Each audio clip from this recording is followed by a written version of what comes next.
Rise by T. Snyder. Chapter 20. Dusk of the Dead. Derek Riggs, Los Angeles, 2018. I was on edge. I pedaled quickly, repeatedly reminding myself to slow down and pace the trip. I was ahead of schedule. I was making record time.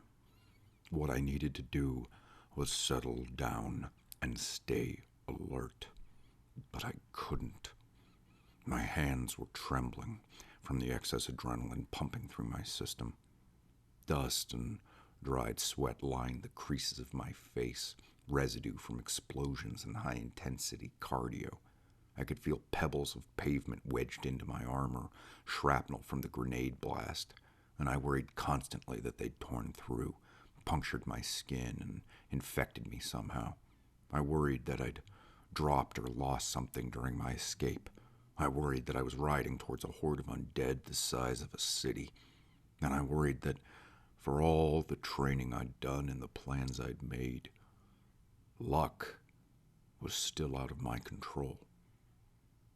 I was fortunate enough to have escaped the city, but until I reached the forest, I stayed on edge. The sun gleamed down on me as I traveled the empty highway, spotting the occasional crashed car and disoriented ghoul. Bird calls fluttered from the forest, ringing out over the adjacent highways, reminding me of the moans of the living dead. But despite the severity of the infection that I had run from, away from the city, the roads were empty. The air was quiet, the sky was clear, and the world of man was missing. My mind returned to my escape earlier in the day, to the way I had to escape, and the many bizarre things I had witnessed along the way. I had already come to terms with the fact that the infection was deliberate, but what I couldn't grasp was the intent of those who had masterminded it. I couldn't imagine their greater plan or the underlying significance of the chaos that had been set in motion. And as I thought about it, I realized that I didn't particularly care either. I had never loved people or the foolish and fickle society they'd built. I had never invested my time in their world or played make-believe that I could fit in and convince myself through sheer force of will that I was happy. Instead, I had made do. Instead, I waited and trained for it to be all over, seeing my fellow man as no more than a brooding enemy of ignorance and inevitable infection. A smile spread across my face as the ideas passed through my head, fondly remembering the lyrics, "It's the end of the world as we know it, and I feel fine." As the evening approached, I reached where I had decided to spend my first night. Not far from the scenic route I traveled was a clearing at the base of a few rocky hills, crammed full of boulders the size of cars and buses. It was the kind of terrain that could be moved across slowly by the living and not at all by the living dead. It gave me a spacious view of the surrounding forest, nearby road, and distant town. There was a particular boulder that I had grown fond of the previous times that I had made the trip. My bike jittered on my shoulder with each leap as I entered the center of the rock-filled clearing in search of a bed. Then, just as the sun teetered on the horizon, I reached my destination, removed my helmet, and took a seat. I breathed deeply and let my shoulders relax. I removed some of my gear and double-checked that I had everything. I ate an energy bar and drank my ration of water. I popped my backpack off and pushed it to the end of the rock, using it as a pillow. Then, as I stared up at the cloudless, star-speckled sky, I tried to sleep. How the fuck did everyone get sick all at once? Solemn, the virus that causes those infected with it to turn into ghouls was naturally occurring, extremely rare, in anything but ubiquitous. It had been documented over history multiple times in infrequent cases of the undead rising. Although the public remained largely unaware of it, and those who tried to report on it were often ignored or mocked, it was, as it always had been, very real and very unpredictable. But the headline on television announcing the disaster had said, "Global riots break out." Global.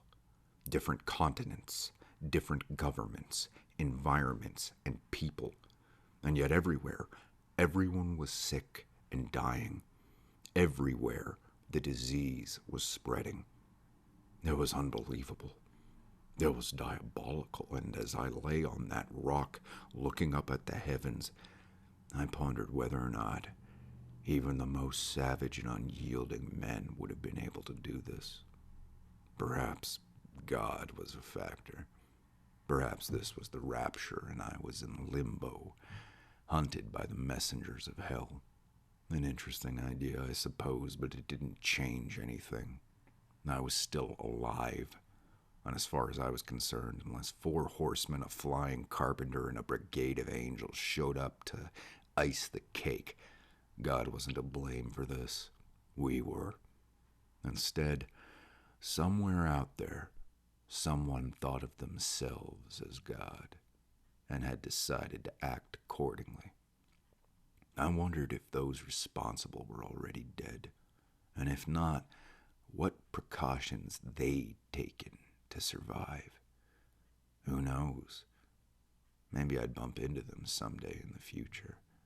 Maybe as the new world emerged from the ashes of the undead, I'd be able to witness the transition of the species and pinpoint those who'd survived, how they'd done it, and the questionable circumstances of when they'd elect themselves to be our new leaders.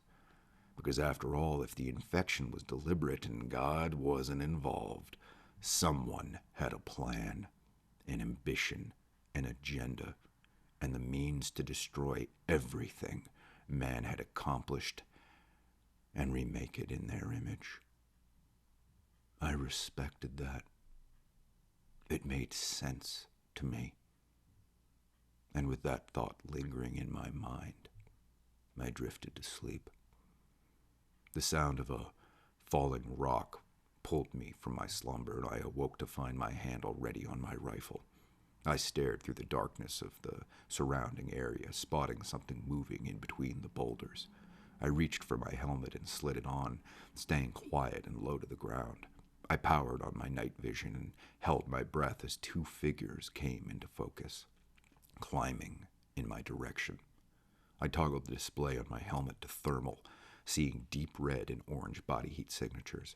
Whoever was approaching me was still alive, and as I returned to night vision, I realized one of them was helping the other walk, while the other dragged their feet and clutched a wound. I paused a moment, considering what to do as they came close enough that I could hear the sound of their exhausted breaths and rattled words. I need to lie down," the man exclaimed, holding his hand tightly to the bloody makeshift tourniquet wrapped around his arm. I feel like I'm going to faint." "Okay," the woman beside him replied, helping him to the ground so that he could lean against the boulder I sat upon. I remained silent and attentive, watching like a hawk from my perch above them. "I know you're hurt, but we can't stay here long. They might still be following us," she stated, noticeably distressed, anxiety tainting her tone. Based on what she'd said, I could only assume they were being followed by ghouls, which meant soon the clearing I'd found refuge in would no longer be safe. Fuck. And I'd only slept a couple of hours. I know. I feel like shit, Aggie. My stomach's killing me. I can't stop sweating, and I can barely even feel my arm anymore. "Okay, let me look at it," the woman replied, unwrapping the man's tourniquet. He sucked a breath in between his teeth and flinched, I stared curiously down at his arm until the wound was fully revealed, a deep, mangled bite mark. The woman, Aggie, gently took his arm and rotated it, using the light from her cell phone to illuminate the area. I glanced up as she did so and peered into the distant night, spotting lumbering figures as they emerged from the trees. I don't know. It looks like it's changing color. Fuck, the man whispered, too weak to fully voice his evident frustration. I need to get to a hospital. I could lose my arm. I told you it's not safe. I was talking to Karen when she was driving there, and before she cut out, she sounded really... Aggie started to say, so disturbed by the events of her day that she struggled to finish her words. She was terrified, okay?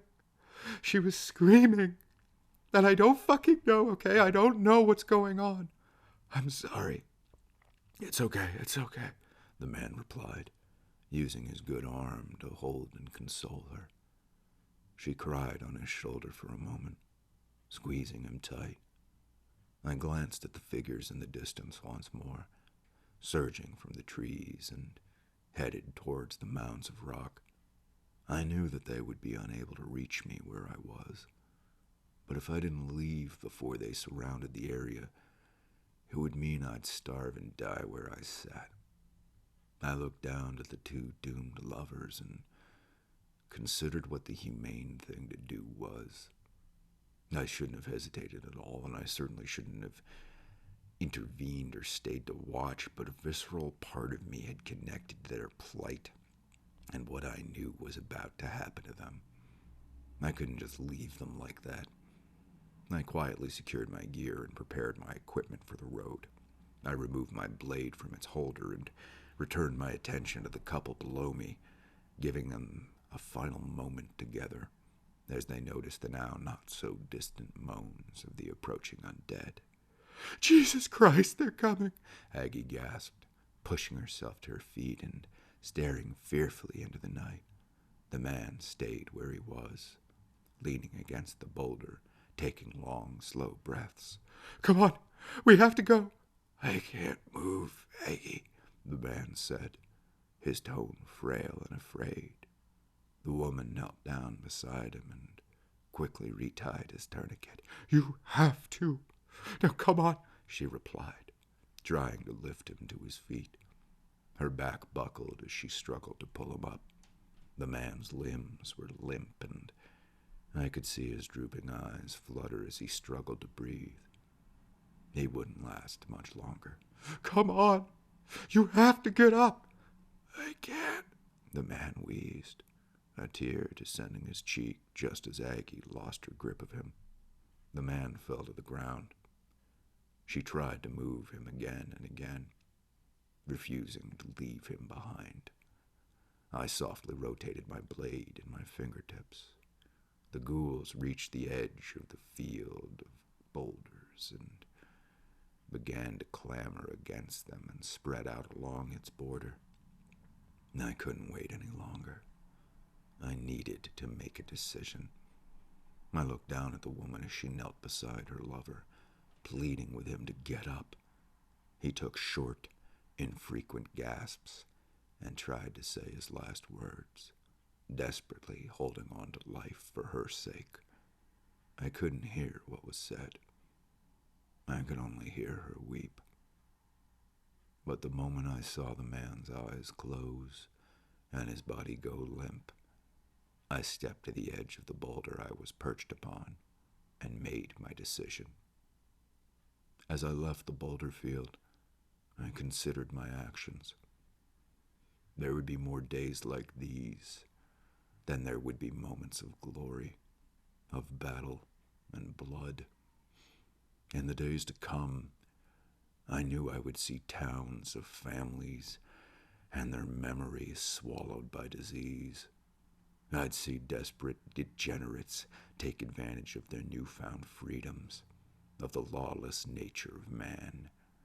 I would see a society transformed from spoiled house pets to wild animals and witness the rebirth of carnage and what little remained of compassion. The woman, Aggie, was innocent. She was blameless and healthy.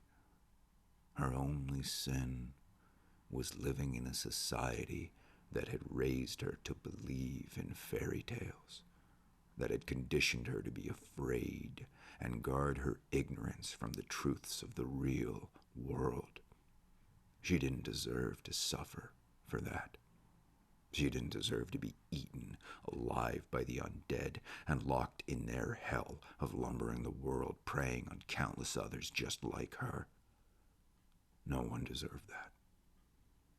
And while I could see that she wanted to live and that she was willing to fight to survive, I could also see that her strengths wouldn't save her.